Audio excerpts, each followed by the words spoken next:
Just who actually has the coronavirus in Canada? Where are they located? Where have they been going? Where did they get it from?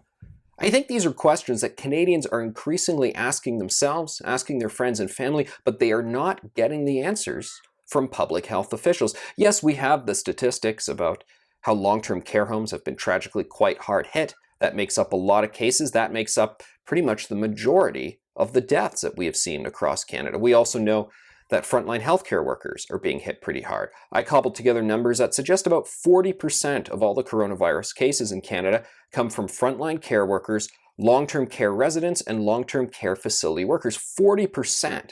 That tells us a couple things. That tells us, well, let's certainly do all we can to shore up personal protective equipment for those facilities and double down on supporting them. That also tells us that the numbers are not as high as they may seem for the rest of us walking around and about in society. That other 60% though, where are they? Who are they coming from? And I'm not talking about travel, community transmission, family, the sort of broad categories that we've have seen some health officials use. Where are they? Are there specific outbreak points that they figured out? I'm not asking to be told this restaurant, well, actually, maybe if one restaurant is very hard hit and not being sanitary, then yes, you shouldn't get your takeout from there. But I'm not asking to know this guy's specific name and what street that he lives on. That's patient privacy, and I get the point of all of that.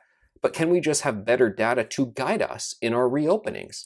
Because I think for a lot of Canadians, it looks increasingly absurd to lock down all of society when not only do we know that there are specific people who are more vulnerable to it, but perhaps specific areas of our community, specific activities one gets up to. Can we talk about that more?